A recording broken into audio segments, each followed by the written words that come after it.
I've been watching Superbowl for a long while. You know what I mean?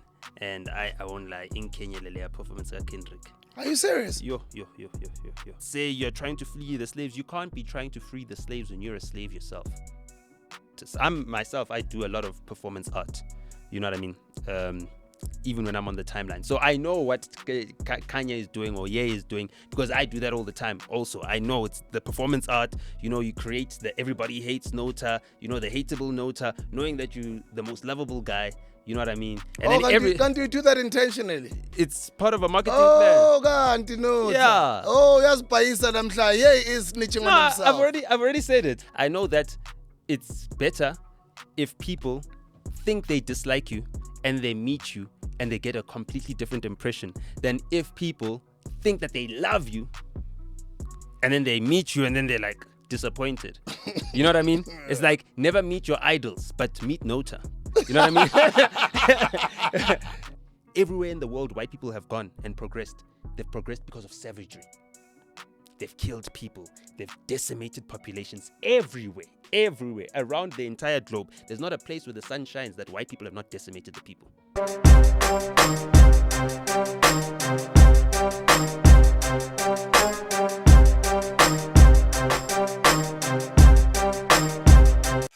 We have NOTA. We've started once again. Welcome to the Hustlers Corner.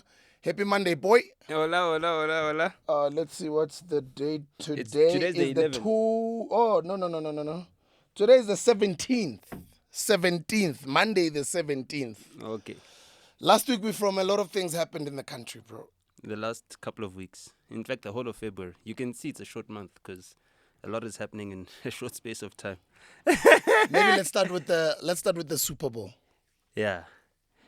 Still on everyone's lips. It's a global event, but then again, I look at the Super Bowl. I'm like, F&B is bigger, but in terms of America being a global player, visually on television, obviously you get more eyeballs for the Super Bowl of people that watch it globally. It'll be bigger than, say, a Chris Brown show at F&B.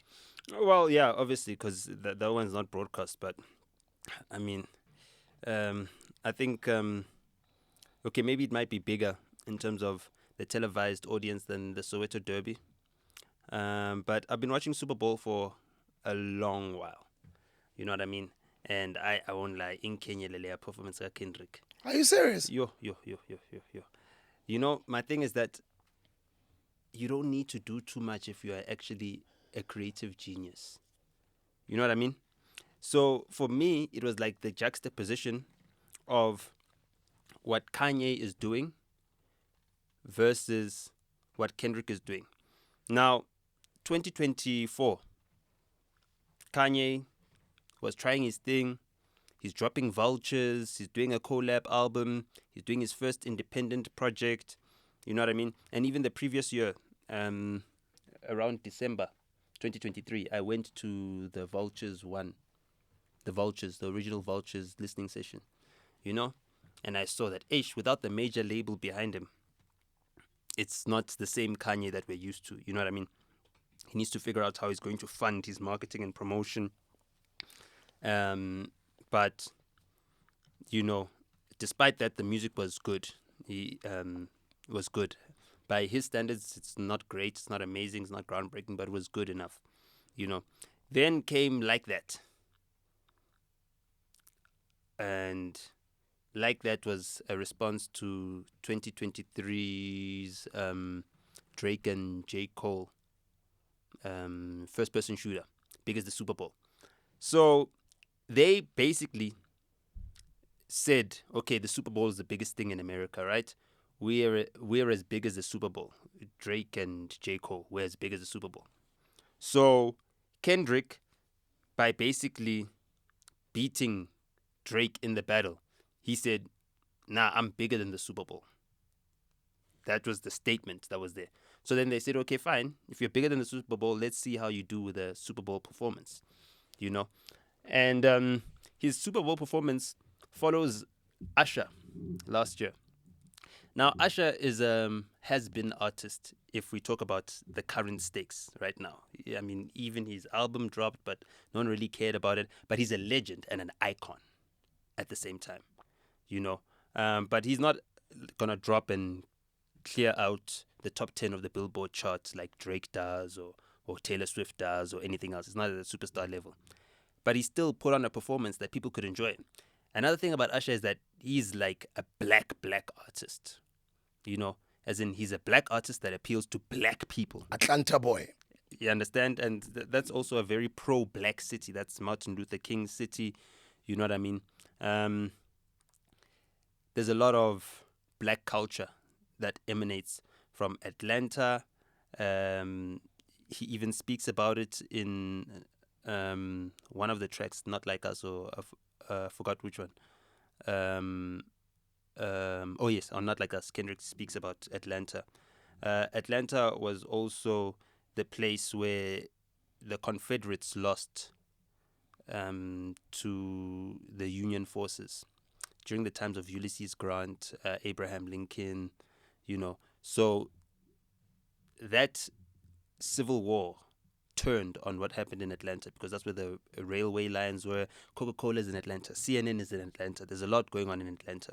For those that don't know, one of the biggest airlines in America, Delta Airlines, is in Atlanta. One of the biggest airports is Hartsfield-Jackson Airport in Atlanta. There isn't an airport in America when you land you see as many black people as you do at the Atlanta International Airport. The Hartsfield-Jackson. Yeah. It gives you an idea. You're in a black city. You understand what I'm saying? And also, if you're flying to Jamaica, a lot of the flights going to Jamaica and the Caribbean leave out of Atlanta.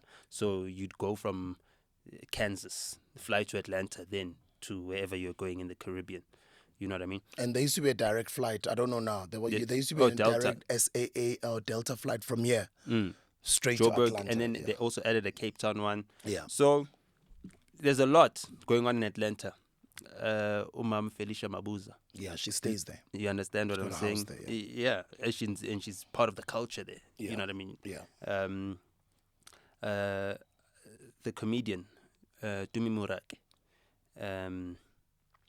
Or I don't know if that's also her maiden name or whatever, if she's changed her surname, but Sis Dumi, she was on Podcast and Chill a couple of weeks ago as well. She lives between here and Atlanta. You know, there's a lot of people going to Atlanta. Tyler Perry's studio is in Atlanta. Okay, I've explained Atlanta. Now, Atlanta is the home of trap music. It's got its own sound, its own style. New Orleans has got its own sound, its own style. California has got its own sound, its own style. You know what I mean? Especially in the Bay Area, which is San Francisco, you know, where the tech hubs are.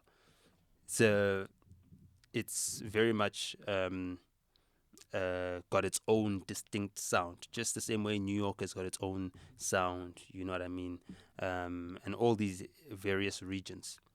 So now when you come to New Orleans, the biggest resistance to Kendrick doing the Super Bowl in the first place was that why wouldn't they give it to Lil Wayne? Because when it was in California, they made it a West Coast thing. Kendrick performed there with Dr. Dre, 50 Cent, you know what I mean, and everybody else, Eminem. And they made it like a big West Coast thing. So why are they axing Lil Wayne? Now, when you look at the previous year, a natural progression from having Usher do it, right, would be to have Lil Wayne do it. The thing is that Lil Wayne is not as consistent a touring prospect. So with Usher, he had the Vegas residency, which is Live Nation, Rock Nation is involved as well. So it was part of a bigger package. They gave him his Vegas residency, you know, they gave him a tour package, and he also did the Super Bowl. And you must remember that the Super Bowl is not a paying performance. You actually pay for the production of your own show. Is it? Yeah. I didn't know that. Yeah, they give you like a basic budget, and then if you want to add anything else, you do it yourself. Okay. You pay for it. You know what I mean? But, I mean, there's value in it because Apple Music sponsors it now, and they add on additional value through the advertising that they're buying. You know what I mean? So there was lots of commercials, adverts, brand, you know, tie-ins that were happening. So a whole lot was happening. And because of the hype of the battle between one of the guys that was as big as the Super Bowl, because the other one dropped out, right? They thought that this automatically translates into him being bigger than Drake. They thought it was the Highlander. You watch the Highlander on TV. Yeah. Yeah, that guy, he chops off your head and then he gets struck by lightning and he takes your powers. You know what I mean? So Kendrick thought he chopped off Drake's head. He got struck by lightning, took his powers. He doesn't have the powers. Drake is Billboard Why would you melodies. think that it had anything to do with Drake? Don't you think it was because of Kendrick's cultural relevance now? No, because it's not about the most popping artist right now when it comes to the Super Bowl. Is it? Look at the previous year. Usher, was he the most popping artist? But he was straight out of his Vegas residency. He was very relevant. That was part at the of time. the package. Okay. The Super Bowl package came with the Vegas residency, came with the tour afterwards. You understand? So, and the continued residency after that. It was all part of a total package. I mean, The Weeknd did it, but The Weeknd, even when he did it, he was up there, but he wasn't like as highly regarded as he is now, because now people are comparing him to artists like Drake. Also, his streaming numbers have also gone through the roof, like in total. His monthly listenership is at the highest it's ever been, you know. So he's a guy who, for a black artist, has got the most white appeal, you know. So I would say that The Weeknd, white people relate to his music. They listen to his music. It's their music. You know what I mean? In terms of the consumers of that type of music. I mean, his numbers are from white fans, predominantly, even with his Ethiopian heritage. So he was able to translate to that crowd.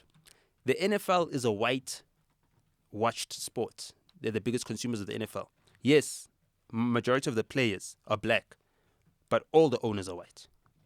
You know what I mean? It's white-owned.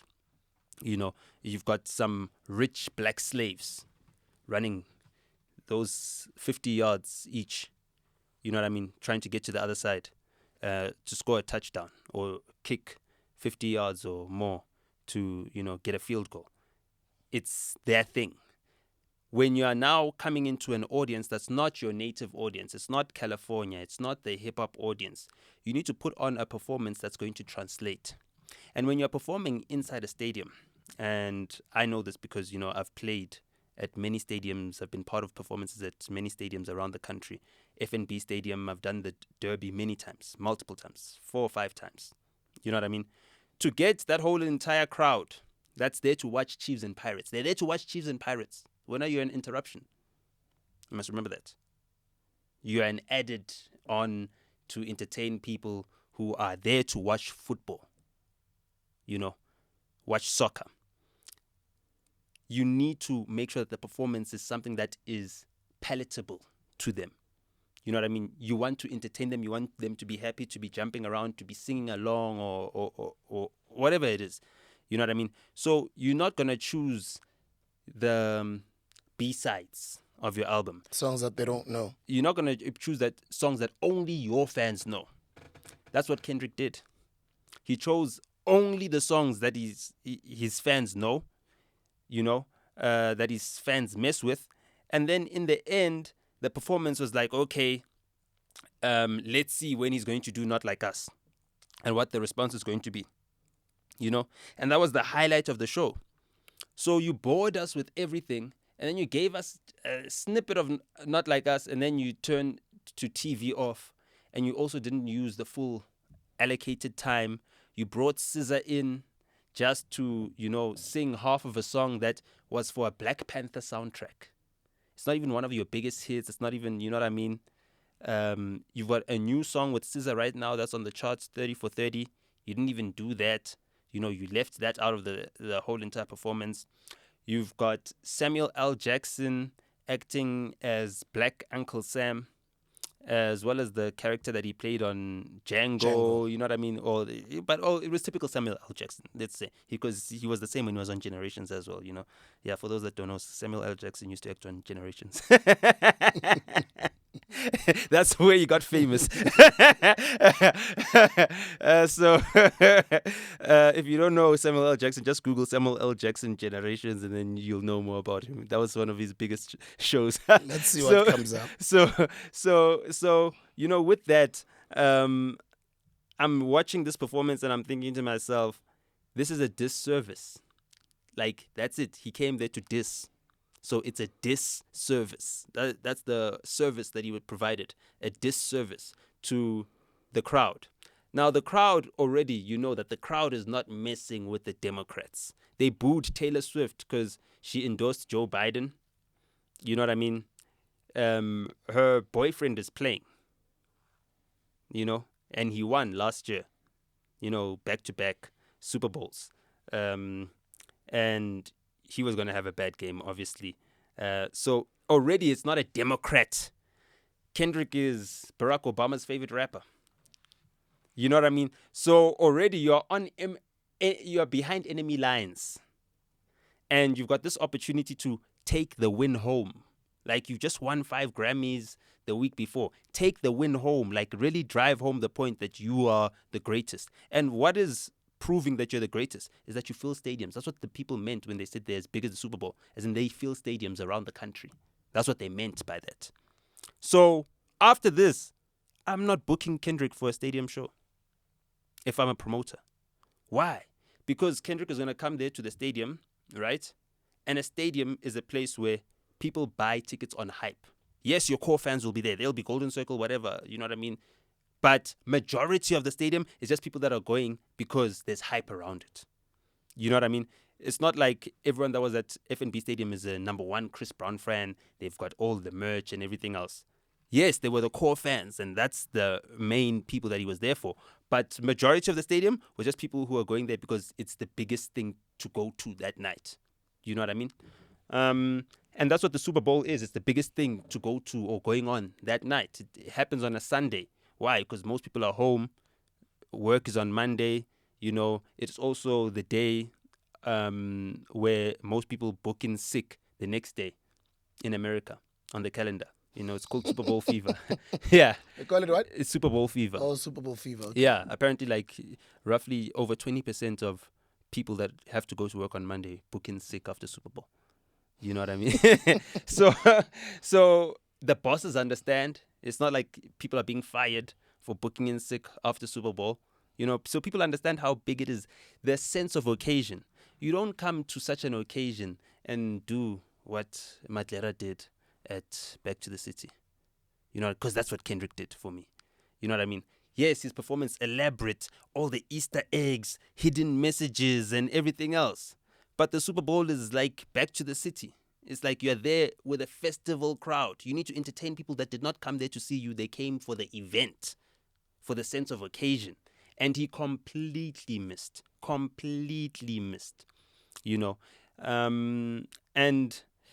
for me, it's just sad because the whole entire thing was that we're ending Drake, right? Now, you're part of the hip-hop family and you're in a feud with another rapper. It's a battle. Yes, okay, fine. You guys are competitive.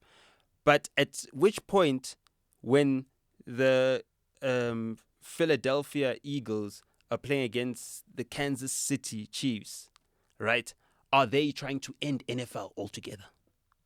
At no point. They play, the one wins the trophy, the other one goes home to Taylor Swift, to cry on Taylor Swift's shoulder, and then it's over, or Brittany Mahomes' shoulder, whichever one. Because that's the quarterback of the Kansas City Chiefs. So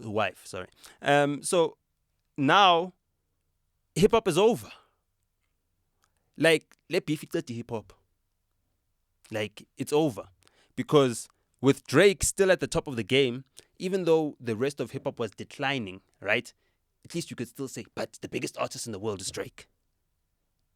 Now you've removed him from his perch, from that position, right? But you can't occupy that position. You know what I mean? It's like Inkosi Mapet, Maibulawa yi patata. You know what I mean? It's not the same thing as Ushaga when he gets killed by Dingan. Because that's succession. You know what I mean? Now someone else is taking over the crown. No one has taken the crown. The seat is still vacant. And the Super Bowl was the occasion where Kendrick is now saying, okay, now I'm assuming the crown. And he got to the crown and said, I don't want it. I don't want to be the king of hip-hop. I don't want to, be at the top of the pops. I just want to do my own thing. I want to be able to disappear. I want to be able to not have a phone. I want to be able to not have to play the politics. not play the game. And yeah, man, I guess it is what it is. We need to just hold a funeral for hip hop now. Kanye's rants. Kanye's rants, brilliant, genius marketer. He was able to take the steam out of the entire Super Bowl.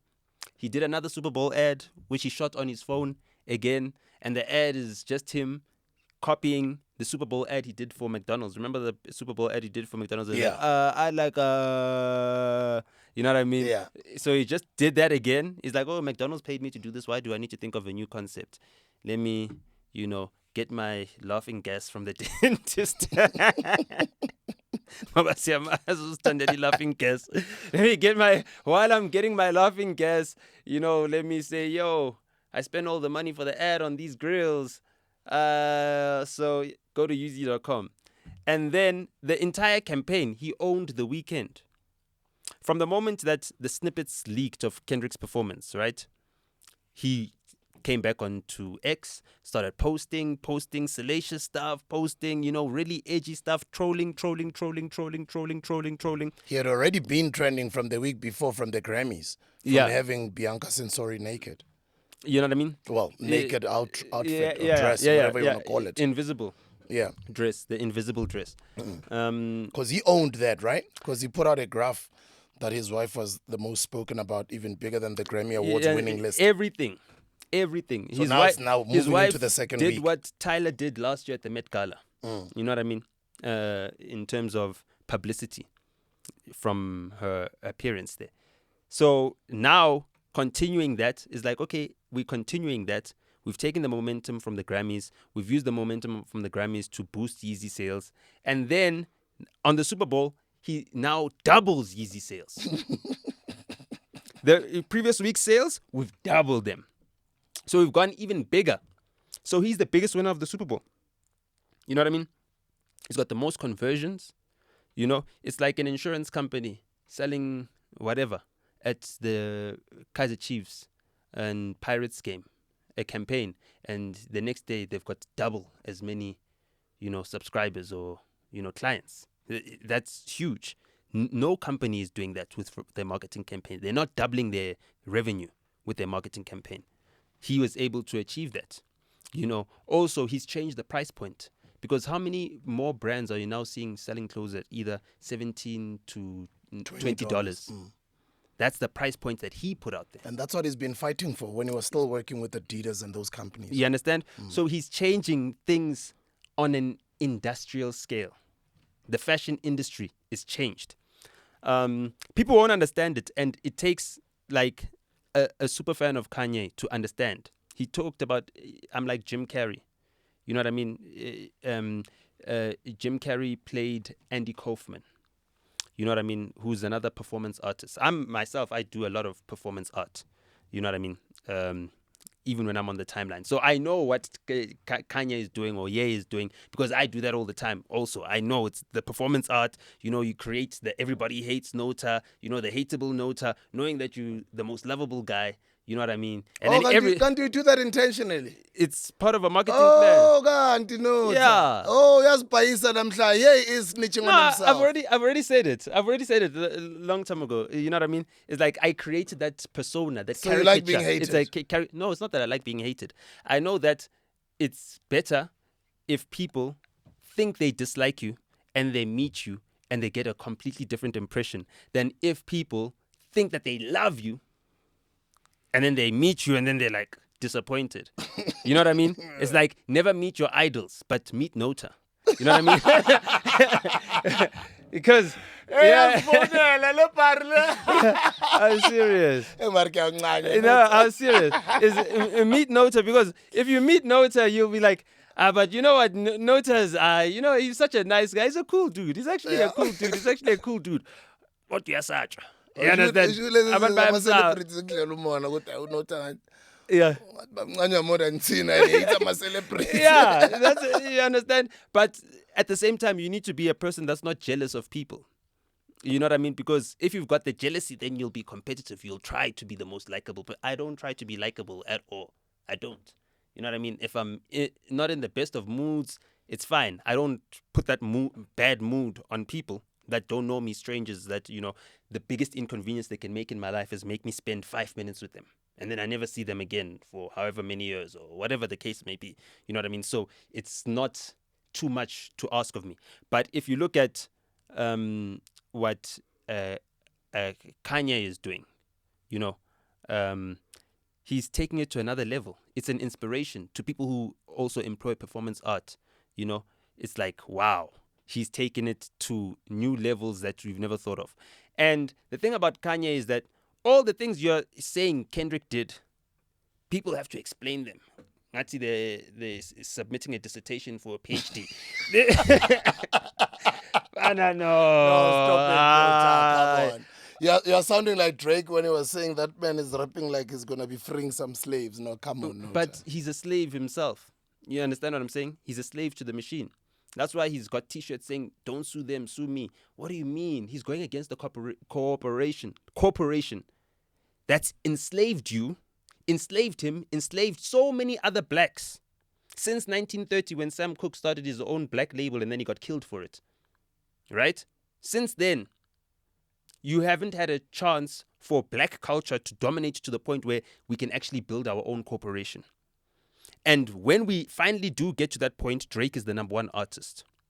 And then Drake is the number one artist. He's hearing from all corners, yeah, but you're signed to a nigga that's signed to another nigga that's signed to another nigga. That was the line in which we were dissing him, Angish, since Pusha T days. When he finally makes a move against the machine that owns all of us, that's enslaved all of us, you are now... What is that, Lucian Grange, right? Well, I mean, he's the CEO. He's not the owner. Oh, he doesn't own Universal. No. Oh, I thought he does. Oh, no. Who owns Universal? I know BlackRock owns a bit of Universal. Owns some Universal because they own some Tencent. And Tencent, I think, owns 20% of Universal. Vivendi. Okay. Vincente Ballot. Okay, let's see. Vincente Ballot is the guy who runs the company where they sent an agent to buy in Conakry, in Guinea, land for $240 million from the president. Right? And then he sold that land to Rio Tinto, the mining company from Brazil, for $1.6 billion. Vivendi in 2023, UMG, Universal Music Group, controlled 31.8% of the market share, making it the largest music group in the world. It is a subsidiary of a French company, Vivendi, with the Ballot family owning 28%, Tencent owning 20% of it, and Perishing Square Holdings owning another 10%. The rest is owned by various other investors. Like Bill Ackman, etc., etc. Okay. You understand what I'm saying? So he's going up against the machine. And like I've said, he's going up against the Zionist. Lucian Grange is Jewish. You know what I mean? Rob Stringer, who's the brother of the former head of CBS. CBS is the company that hosts the NFL and the Grammys, and the Grammys for the last year. The company that Trevor Noah works for. What do you mean Zionist? Because it doesn't mean when you're Jewish you're a Zionist. Well, I mean, if you're Jewish and you don't condemn the Zionists, you might as well be a Zionist. You know what I mean? If you look the other way when people are doing evil, like bombing babies and hospitals and everything else, I mean, you might as well be a Zionist, or an apologist of genocide. So he's a Jewish person, Rob Stringer, who's the head of Sony Music Group, and then the head of Warner, which is Len Blavatnik. Yeah, he's the owner, the guy who owns the company that owns Warner. Please, I invite you to fact check.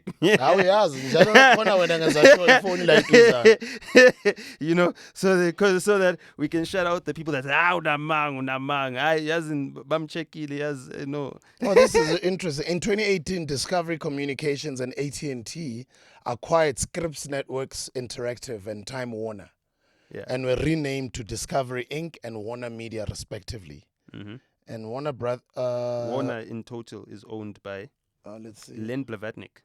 I'll tell you just now. Or just Google Len Blavatnik. He's also the head of the Blavatnik Institute. You know what I mean? Who owns Warner? I think that's a better. Okay, who owns Warner Group? Yeah.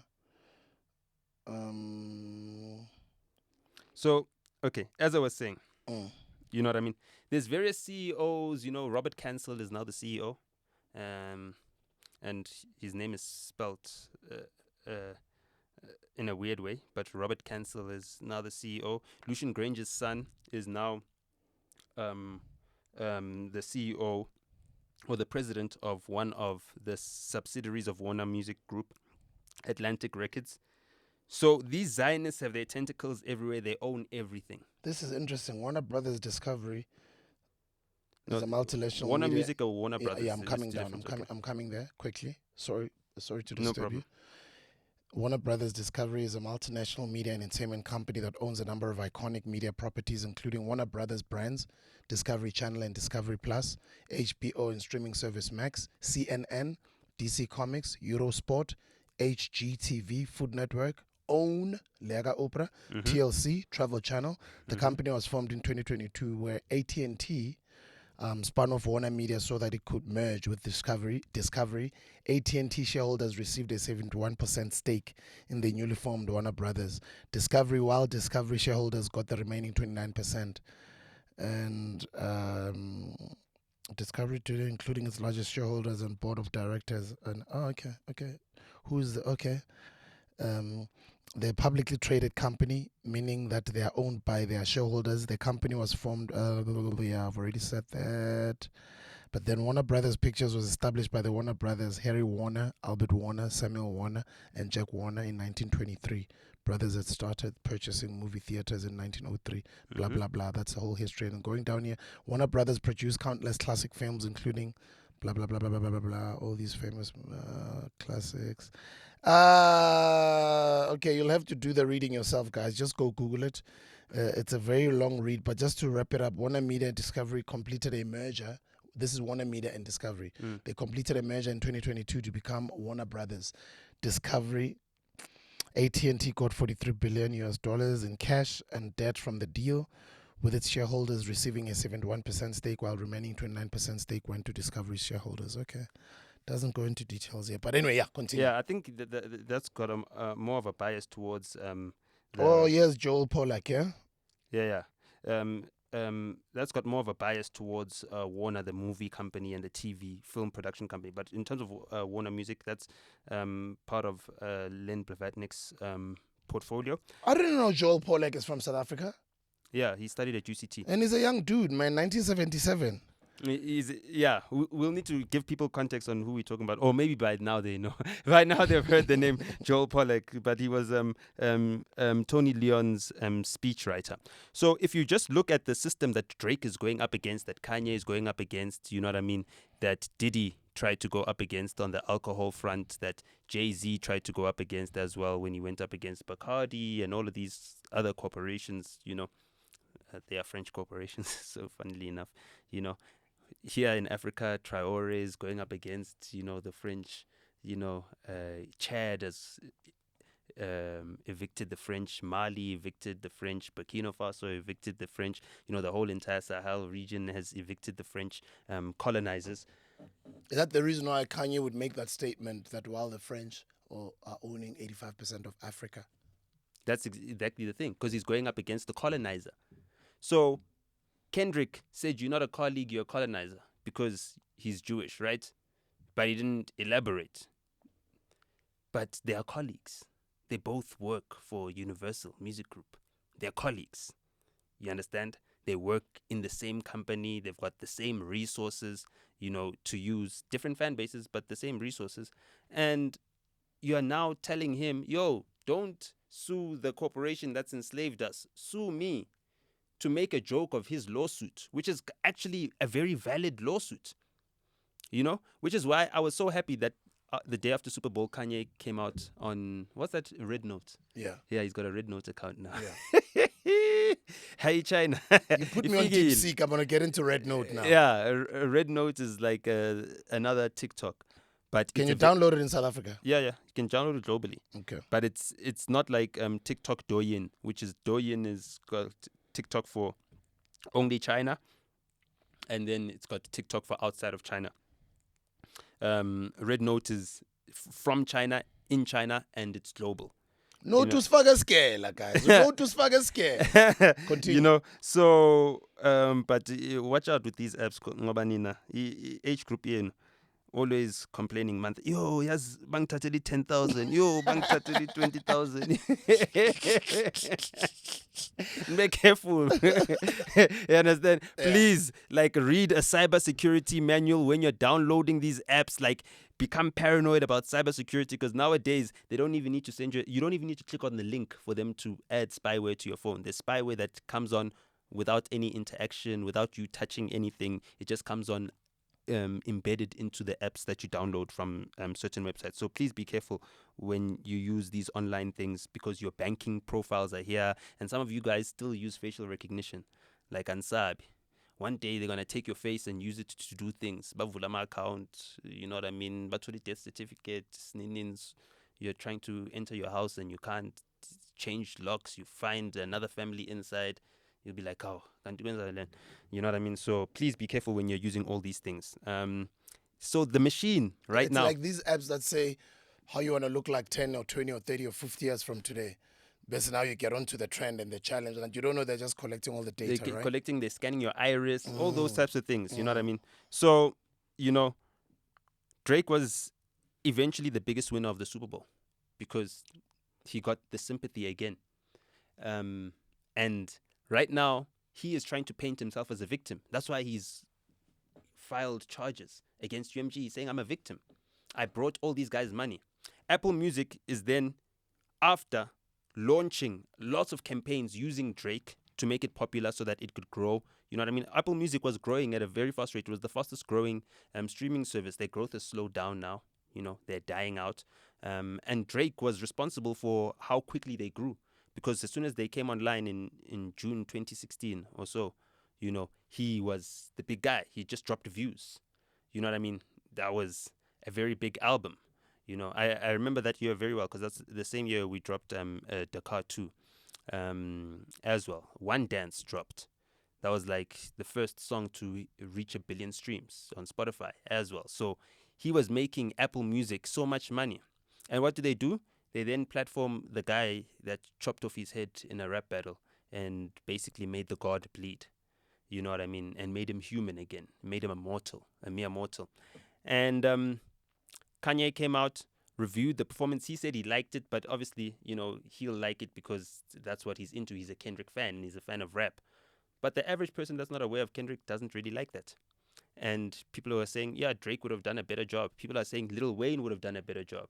You know what I mean? Just imagine Lollipop. Yeah. Like a lollipop. The stadium would have been shaking just at the sound of that. Just at the sound of Lollipop. Or there's so much that Lil Wayne could have done there. You know what I mean? Without having to hide Easter eggs and all these, messages that say you're trying to flee the slaves. You can't be trying to free the slaves when you're a slave yourself. That's just the bottom line. You cannot be. Kanye is trying to free the slaves because he's no longer a slave. He gave them Donda, and then he moved on. He did his own thing independently. He got to number 1 on the Hot 100. He got to number 1 on the top 200 on Billboard. You know what I mean? He's done it before. He dropped Vultures 2 as well. He's working on Vultures 3 and Bully. He's got 2 more albums. He's got his own independent store. He's selling on Shopify. Just like, the girl next door is also selling stuff on Shopify. She's got a drop shipping store. And Shopify is a Canadian company, by the way. So already he's moving his organization independently. You understand what I'm saying? So he's the guy that's actually the flag bearer for all independence. He stood on the shoulders of the major giant, and then he leapt off and he flew. You know what I mean? And people thought he flew too close to the sun. He was being Icarus, but those wings were not pasted on with wax. You know what I mean? They were pasted on with real strong adhesives. And that's why his message is able to resonate even beyond the Super Bowl. There's more news articles about Kanye's Twitter rant than there are about Kendrick's performance. And the articles that are about Kendrick's performance, the ones that favor it, are them trying to explain to people, this is why you should like this performance. He did this so that you must see this message and see. People don't want that. People don't even read books anymore. Let's be honest. People don't have those attention spans. You're dealing with people who are addicted to TikTok to the point that 170 million Americans were losing their minds when TikTok was shut down for like 8 hours. You're dealing with a TikTok audience. you need to respect yourself enough to present yourself to the audience in the best possible way. You understand what I'm saying? So you're not gonna get up on the flight and try to promote more fire when everyone's collecting their bags. No, you wait until they've put down their bags, cool, when it's the last chance to use the toilet before, they put you in your seatbelts and everything else. And then you go out as Busiso and then you say, okay, fine. Because you guys have put all your bags away, you know what I mean? And you're chilling, doing nothing right now. You're all busy switching off your phones. You know what I mean? You can pay attention to me. Before they make this announcement, I just want to announce more fire because you understand your audience. When you get to the taxi rank, you're not going to go there speaking about, well, I mean, the chemical composition of the Mo Fire drink is, what are you doing? Understand your audience, respect your audience. You know what I mean? And it takes genius to be able to do that. Kanye is able to understand his audience.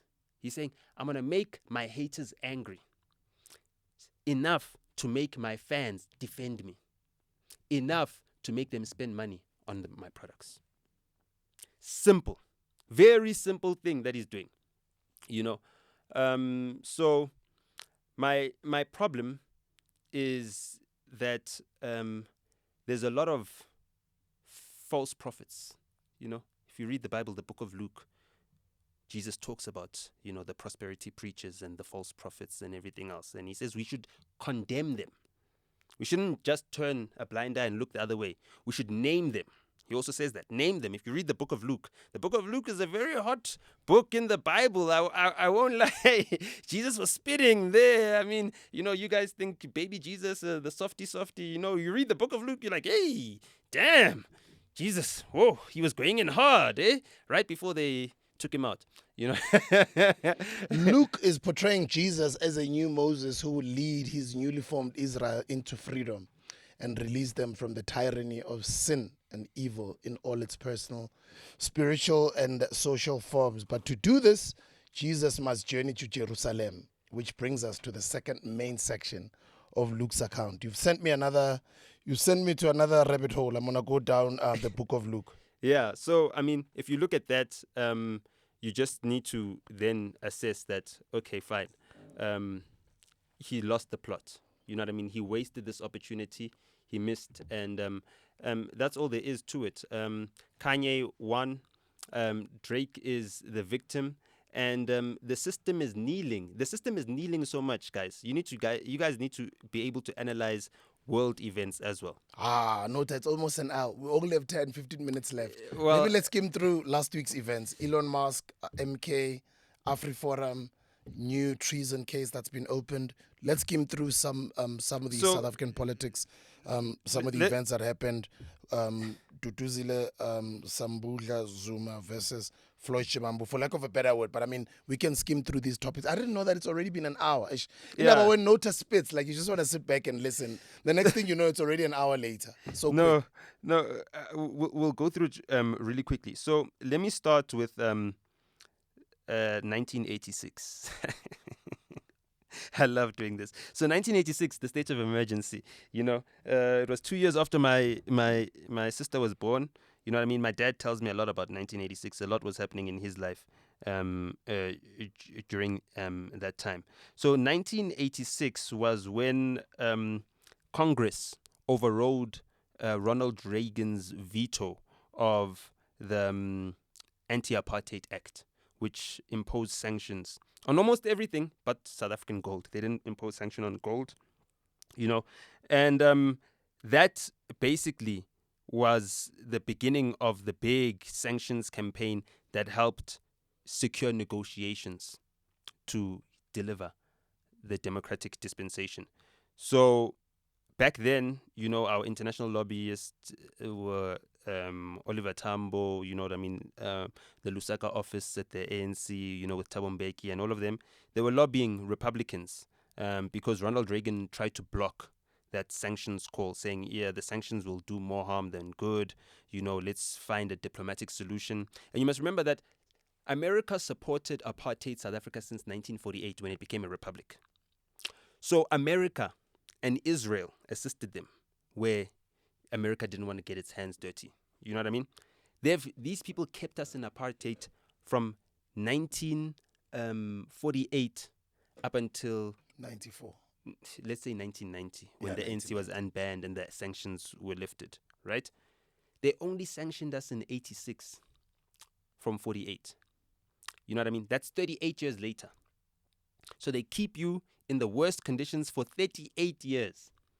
And then after that, they impose sanctions, and then they say, okay, fine, we're imposing these sanctions because we want you guys to negotiate how you're going to bring democracy and these types of values, because we've already started an anti-apartheid lobby at the United Nations, which was then accepted. I think it's what you call Act 35 or 100. Between 35 and 100, just look at the Anti-Apartheid Act or the Anti-Genocide Declaration of the United Nations. Or I think it's anti-apartheid in 1985. So in 1985, the United Nations accepts what an apartheid situation is, defines it, and condemns it, right? Then everyone starts lobbying. America should jump on board. America is one of the big funders of the United Nations. Then it's like, okay, let's sanction South Africa. And the sanctions campaign, the Free Mandela campaign, the Free South Africa campaign, all of those things helped in the lobbying effort to basically get apartheid abolished in South Africa. So now what you have is a reversal from the same party of that stance. They are trying to protect the apartheid that's happening in Israel by punishing South Africa, because South Africa opened up the case. Took South them Africa to the signed Hague. up, also signed on to a new body called the Hague Group, with Colombia as well. And Colombia also had their little spat with Donald Trump, which fizzled out. He's banging his head against, his fist on the table, because this is the last bit of power and influence that they've got. He needs to wield it and use it. He's only got 4 years. He's got 1 year until the midterms. He needs to appeal to his base. When he appeals to his base, what is he doing for white Americans? Because those are the people that really supported him and said, hey, this guy's going to save us from the replacement that's happening. You know what I mean? All these things that Americans are grossly complaining about. That's what they voted Trump in for. Now he's got this Elon Musk who wants to import all these Indians. We need to find a way to show that, no, we are pro-white. Oh, there's a white genocide story that we heard about in South Africa. Let's see how we can amplify that for our local audience, so that our local base feels like we're reaching out to them. Because we know our local base doesn't care what's going on in South Africa. So even if we tell them whatever lie, they'll believe that, okay, you're doing what's right for whites. That same audience that voted on border control and stopping illegal immigration and rampant immigration doesn't mind if you import Afrikaners or Amerikaners. You know what I mean? Because I think they want white Afrikaners, because there's also a lot more black Afrikaners than there are white Afrikaners, right? And that's the whole entire play. In the middle of that play as well, Elon, through Pick Bota's grandson, our last foreign minister, who ensured that he set up as many Afrikaners in America and structured the SA Chamber of Commerce, which is based in Atlanta. Referring to Atlanta again, bring it back, to favor Afrikaner businesses that are trying to expand in the US market, which is why MoFire is finding a hard time of getting traction and getting people that are going to assist you, because you're not Afrikaners. And those people that run that office, even the people that are the head of the South African embassy that do the business transactions and the lobbying for South African businesses, are all Afrikaners. All of them. They can barely speak English. I don't know how it is that they're living and working in America. And that is all that they're trying to do. They need to also create a Swart Gafar, and they already had a deal with Julius. End Wokeness has been posting about Julius. Elon has been going on about Julius for a long time. So to play up this story that they're doing, they're using each and every single lie that they've got. And I've got to, give a big shout out to McG and Saul, having Errol Musk in, and also giving him hard questions, hearing his answers, and then also hitting back at him like, with facts, giving him perspective. So that whole entire thing could be exposed for what it was.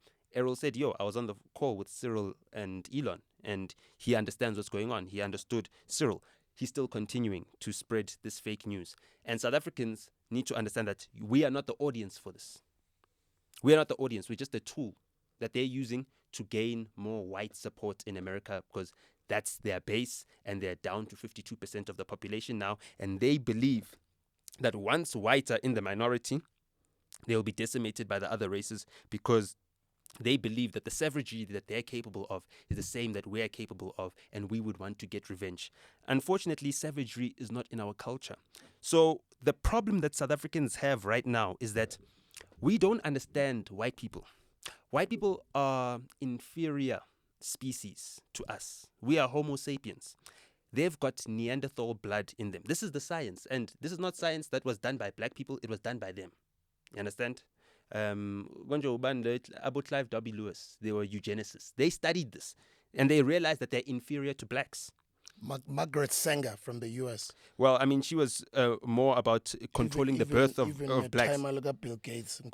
Yeah. But the reason why they did eugenics, that... Eugenics, right? Yes. Yeah. So the waist to hip ratio determines how well a woman is able to give birth. And we've got the highest waist to hip ratio in the world. You know what I mean? Women have got small waists and really big hips, or big bums, or whatever the case may be. White women cannot carry births the same way black women can. They're inferior in that way. Why is it inferior? Because, God said Zalana Nandi, right? So if you're not making babies, your nation is going to get smaller. The white population is shrinking and shrinking and shrinking and shrinking. I had this conversation with Penwell the first or second time I went to the Convo show, which has now got over 200,000 subscribers. Congrats to him. Congratulations to Penwell. Proud of you, bro. And congrats to Caesar as well. They've also just cracked 200K. Oh, yes. 200K or more than that. Caesar, yeah. He's just cracked 200K as Not well. 500K. Or maybe it's... I don't know. Yeah, but maybe it's because, Yena, he's got a VIP guest in... anyone who gets invited by Susan Mpofu is definitely running there. He's killing the game in terms of getting the guests that people really need and want. So when you look at the white population shrinking and shrinking and shrinking, for us it makes no sense to descend into the savagery that they have. Whatever land that they're holding on to, either way, their numbers are dwindling. Whatever leadership that they had is dying out as well. And you know about wealth disappearing after the third generation that it's passed down to. So they're on the last generation. We're dealing with the weakest whites that the world has ever seen. And again, I want to explain this so that people don't think that I'm being racist by saying whites are inferior genetically. We've got different categories of evolution of apes. You know what I mean? If we are all apes, we are at the echelon of that. Whites are a step below because they've also got Neanderthal DNA. You know what I mean? Which is a previous ancestor of ours. So we expect to have Ubuntu, humanity. Unfortunately, by the strictest definition of what a human being is, white people are just below human beings. You are negotiating with an animal, a wild dog that you're trying to train to be tamed, to be upopi, you who guards your house. You can never do that. So we're expecting Ubuntu from them. We're like, you stole our land, you butchered our people and everything else, and we just want justice. We're not out for your blood. We're not chopping off your heads. We're not doing anything. Why don't you guys understand that? Why don't you guys have Ubuntu? Why don't you guys have a heart? They don't, because they're incapable of that. You cannot expect the same behavior of a human being that you're expecting of a dog. You understand what I'm saying? Like, if a dog chews up your couch, you're not going to beat your dog because he chewed up your couch. You know what I mean? You're going to be like, damn, why didn't I lock the dog somewhere where it can't chew up the couch? So us as black people, we need to now start being smarter. We need to start understanding what we're dealing with. Because we're not dealing with a who. We're dealing with a what. You understand? And when we deal with this what of savages, because that's their history, everywhere in the world, white people have gone and progressed. They've progressed because of savagery. They've killed people. They've decimated populations everywhere, around the entire globe. There's not a place where the sun shines that white people have not decimated the people. In the world, you go to Australia, they decimated the natives. You go to America, they've removed the natives completely to a small minority. Even there's more African Americans than Native Americans. That's the whole entire point. So we now want to say, oh no, be sensible. They will lie. Elon Musk needed to lie to fit in America. He needed to say, yeah, no, I left South Africa because I didn't want to join the army. No, you didn't want to join the army because you had no friends, bro. You understand what I'm saying? Usibusiso Liope, when he goes and does something and they're interviewing him, there are people from his high school, from Wits Tech, from wherever that phone in, hey Usbuda, ngahlangana naye kuphi kuphi, I'll shout out. Where have you ever heard people phoning in to say, yo, I went to Bryanston High School with Elon. I went to Pretoria Boys with Elon. He had a hard time fitting in school. When he went to America, it was another escape for him. He was escaping from just being this guy who's a social outcast, you know? And that's the main problem that we're facing right now. So I just want to read quickly. The Comprehensive Anti-Apartheid Act of 1986 was a significant piece of U.S. legislation aimed at addressing and influencing the end of apartheid in South Africa. Here's an overview based on the available information, the key points of the act. Legislation overview. The act was designed to impose economic sanctions on South Africa in response to its apartheid policies. It was enacted by Congress to pressure South African government to end racial segregation and discrimination. The sanctions imposed banned importations of various South African goods such as steel, iron, uranium, coal, textiles, and agricultural products. Prohibited new U.S. loans to South African government and new investments in South Africa, withdrew landing rights of South African Airways in the United States, banned U.S. banks from holding South African government accounts. The political context. The act was initially vetoed by President Ronald Reagan in 1986. However, Congress overrode this veto, marking a significant moment where Congress acted against a presidential veto on a major foreign policy issue. This was the first such override since the War Powers Resolution in 1973. You know what I mean? 1973 was when South Africa had, a financial crisis, the oil. There was also conflict in Israel. At the same time, there was an embargo on oil. The oil countries, especially the Arab nations, weren't trading with oil because of the conflict that was happening in Israel at that point in time. There was a lot going on. Inflation rates, they just gotten onto the Bretton Woods system. The gold standard had been abandoned. Now, we're dealing with a situation right now where America is panicking. How do we know they're panicking? Because there's an 8-week-long queue at the Bank of England for Americans trying to withdraw their gold that was mined in South Africa, that is in those vaults. That was mined from the Cape Colony, the Union of South Africa, the Republic of South Africa, shipped over to the UK to build their empire, to build America. We funded that. Our ancestors funded that.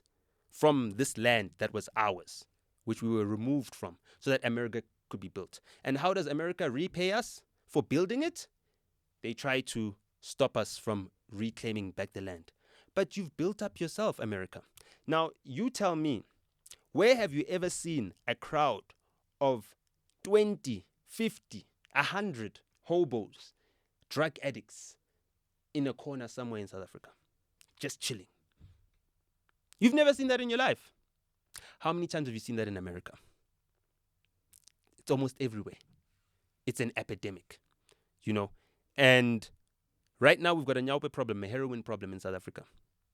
Who's growing the heroin? Who's funding the heroin? USAID. The same people that fund the Soros Open Society Foundation, fund the World Economic Forum, that fund a whole lot of programs to destabilize countries, to change our morality, to bring in gender ideology to more conservative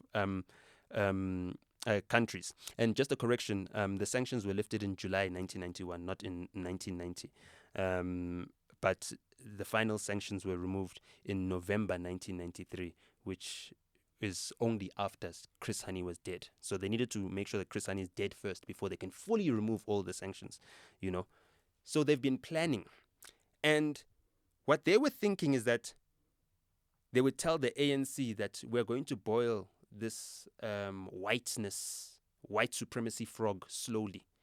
By the time it notices it's time to jump out, it's going to be dead. You understand? So we're giving it 30 years. So you'd hear economists saying, all these post-liberation countries only last for 30 years. That was the doctrine. That's what my sister also taught me. You know, my sister is a doctor in economics. So all these things were being told to us. Oh yeah, South Africa is supposed to last up until 30 years. What happens after 30 years? All of a sudden, we're now being treated as a pariah. You know, we've had 30 years where they gave us the freedom to do whatever, but, you know, they had controls, they had funding that they were giving. They made sure that, okay, you guys don't be friends with those guys. Okay, we understand you're friends with our enemies there, but don't do too much. Don't ask them for too much. If ever you need something from them, ask us first and then we'll give it to you, instead of you relying on all these other partners.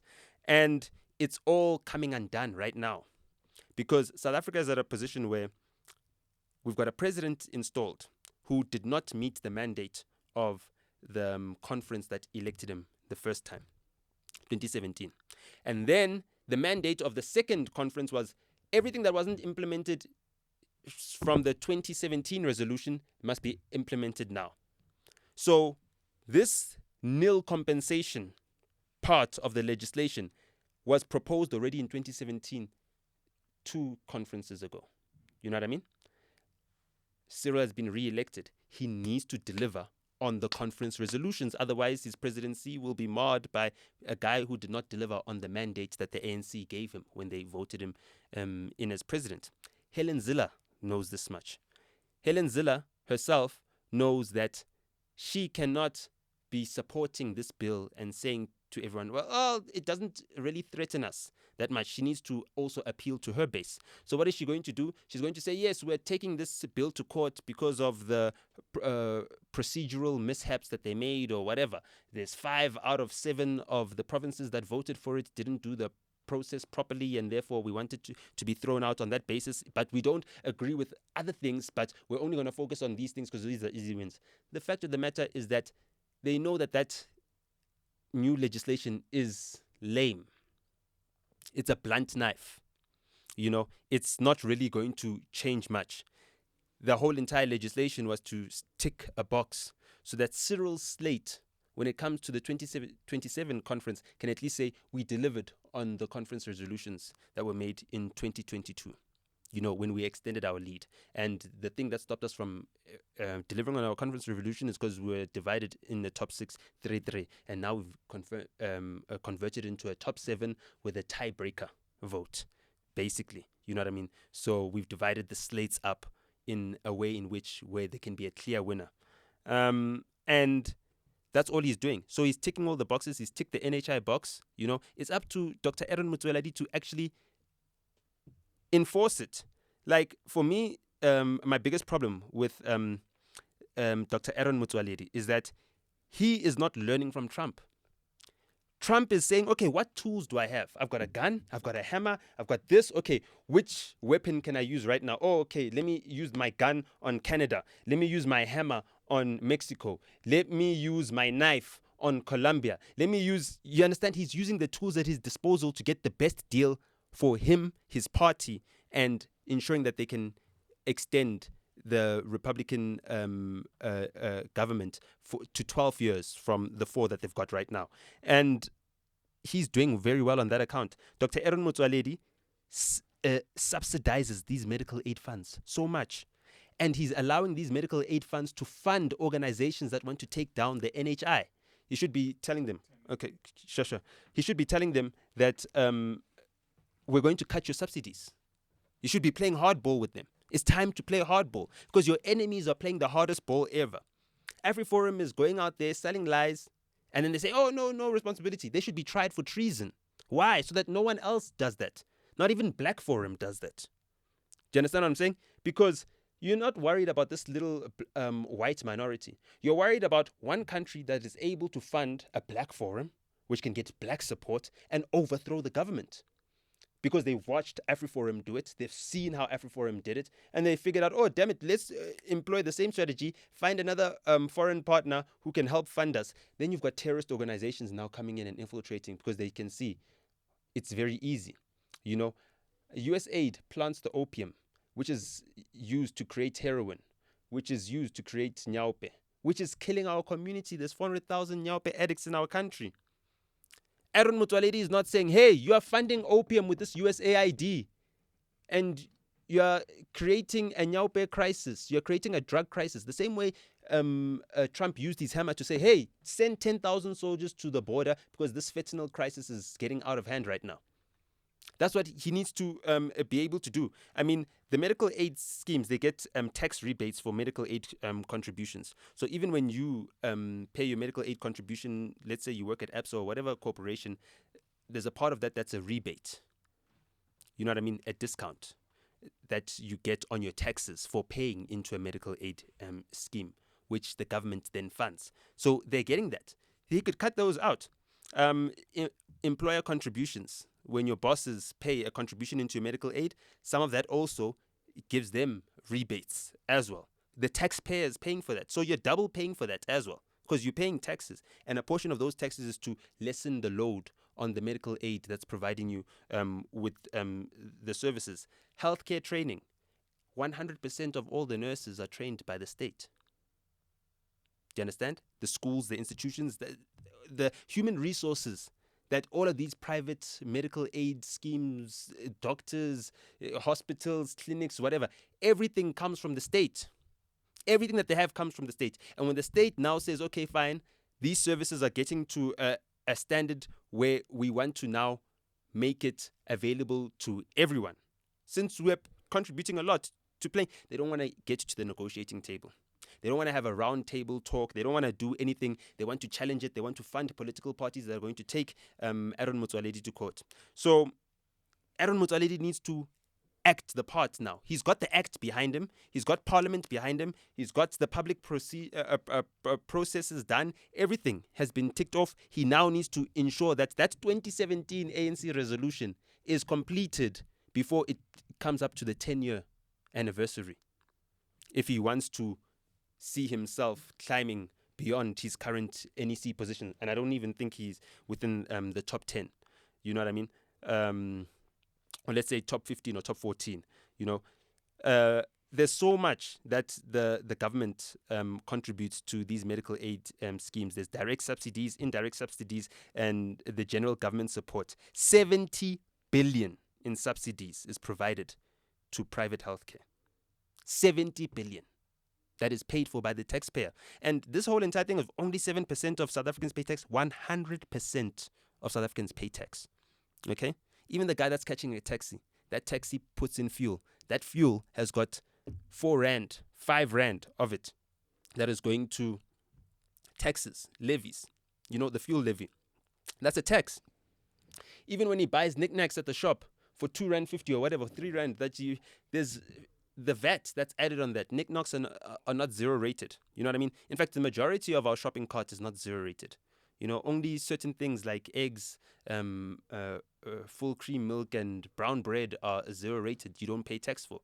Everyone consumes, so everyone pays tax. And those that earn an income, they pay income tax. Everyone pays tax, even umatlalela, even the however many unemployed youth, 60% unemployed youth. Everyone pays tax in this country. Even babies pay tax. You know, apart from the babies whose purity is stolen by the dads in the middle of the night. Because he's got a sweet tooth. We are laughing over here. We are zaz now. Purity pella fast these days. Guilty of that too. You understand what I'm saying? Yeah, don't worry. I caught my dad stealing my little brother's purity when I was a kid. The Apple one. He liked it.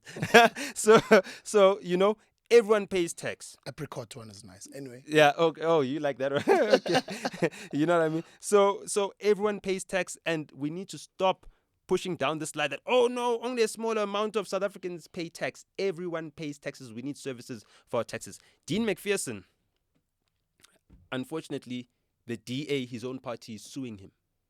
He's the guy that needs to answer and respond to the DA's challenge. He's the current Minister of Public Works. You know what I mean? The same Minister of Public Works that doesn't meet with his deputy, that doesn't consult his deputy. Sisha Zigalala was crying about this. They had to have a meeting in cabinet to sort out the differences between the two.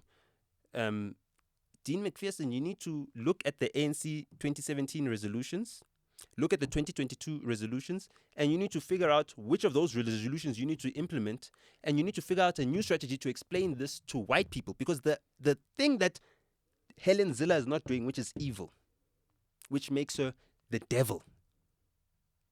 You know, the devil in no disguise is that she's not condemning the lies that are being told by AfriForum.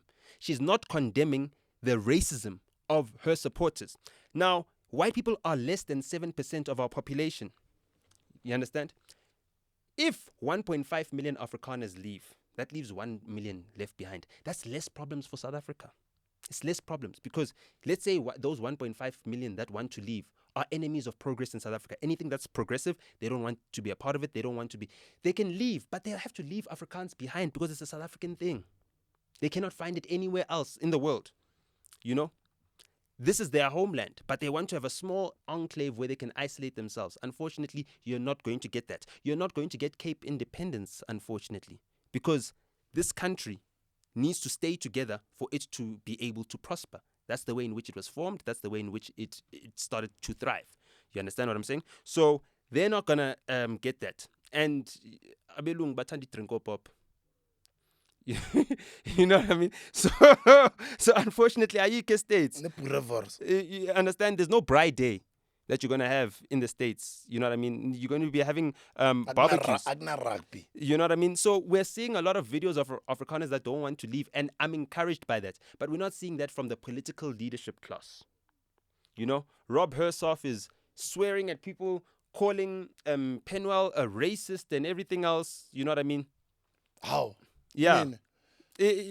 Whatever. It doesn't matter. You know how they are. They call you anti-Semitic, even if you're Palestinian and you're Semitic. You're a Semite. You know what I mean? They'll say, hey, you're anti-Semitic because you don't want Israel to bomb babies and bomb hospitals. You know what I mean? So, Upenwell Naye, you know what I mean? He wasn't pandering. He left AfriForum and ngamkhuza. Ngamtshela. In fact, I told him, like, these people are not your friends. These people are not your friends. You know? So the thing is this, is that we've got too much of a problem of people that want to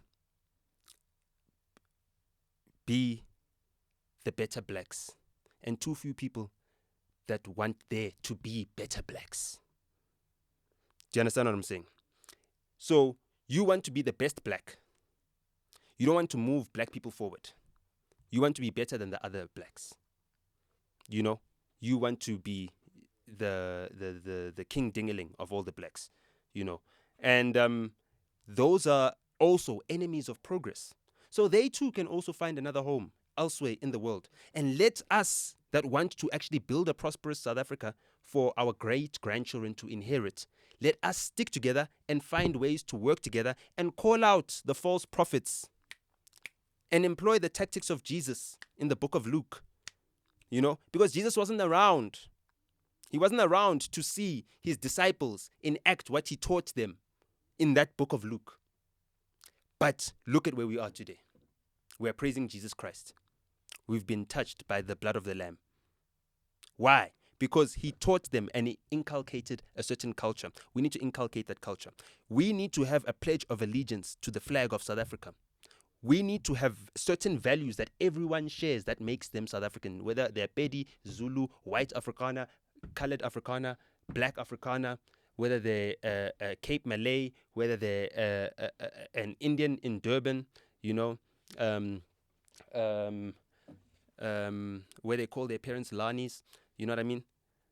We need to have that. We need to be able to look at each other in the eye and be able to identify South Africans because we share the same values. We need to also teach white people Ubuntu. It's not in their nature.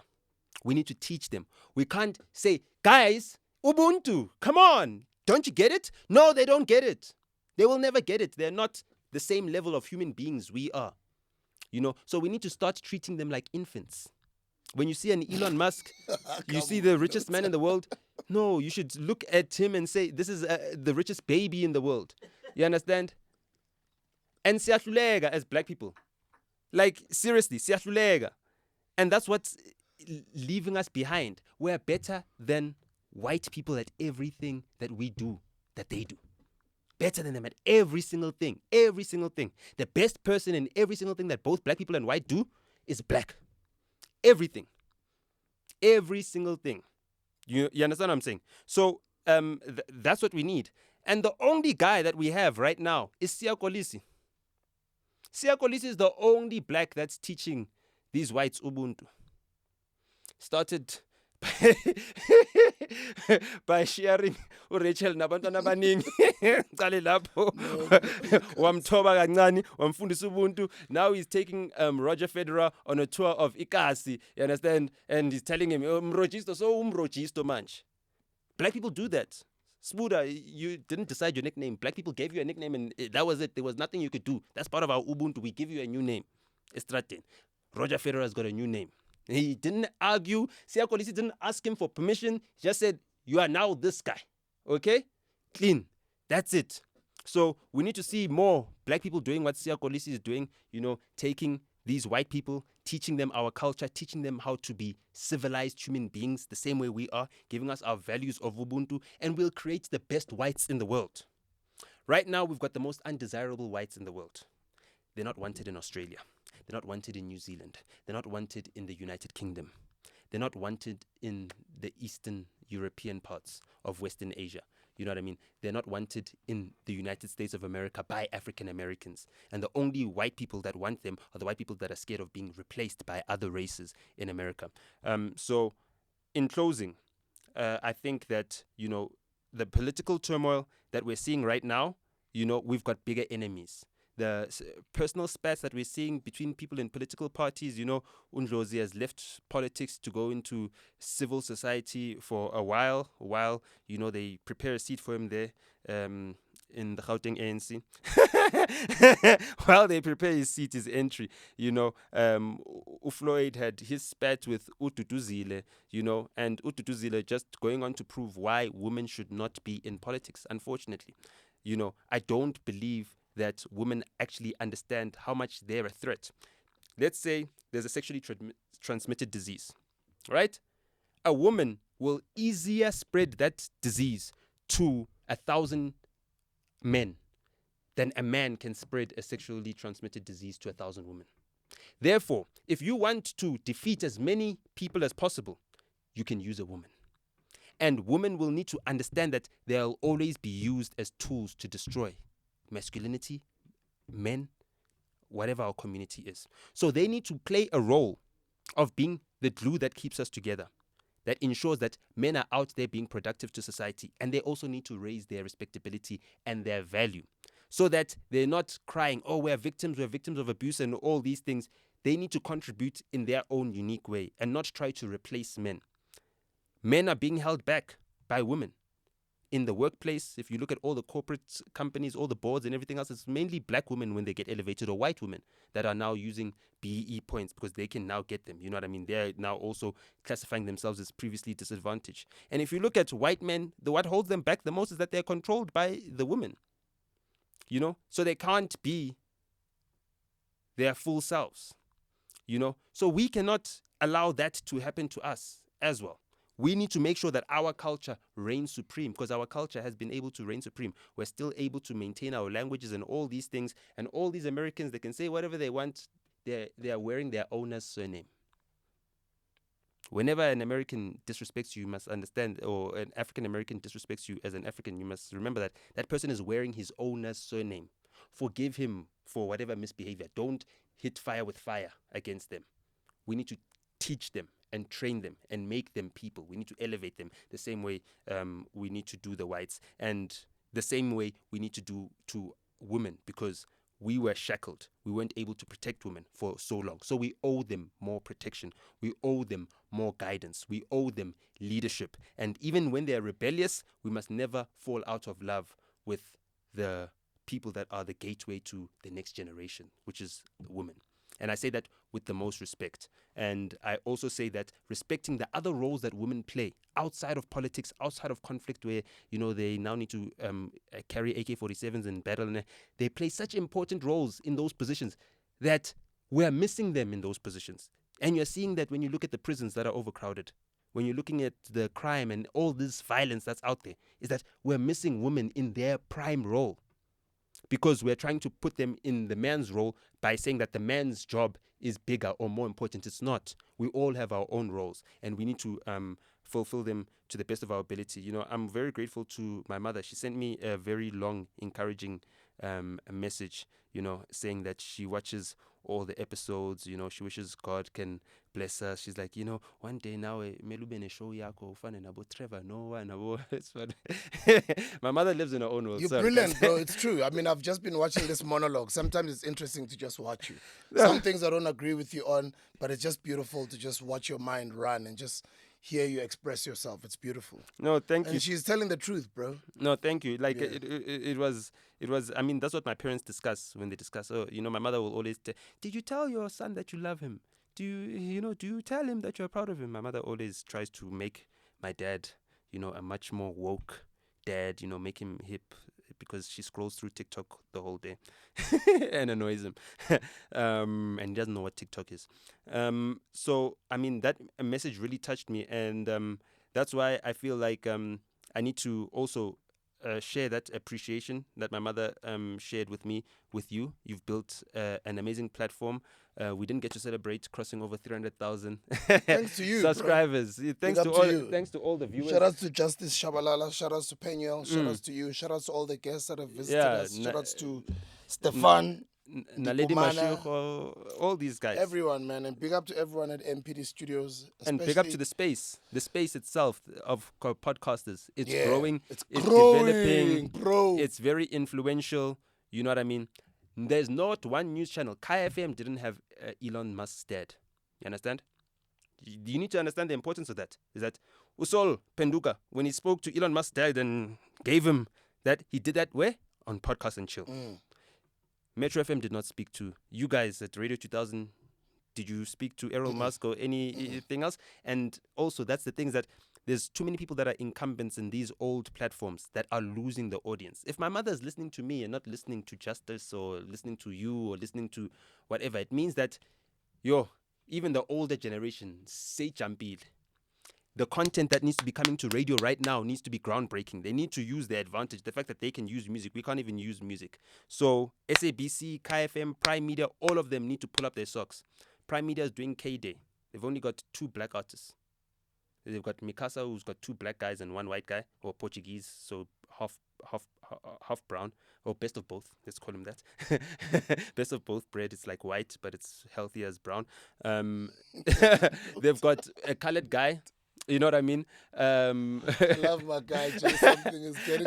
They've got a colored guy. There's got a colored guy, youngster CPT, to represent the colors, and they've got mostly white artists, the polytones and everything else. And it's like, K-Day, come on, guys. K-Day, Prime Media, come on. You saw how Joburg Day was rocking because they brought more black artists on. Stop that.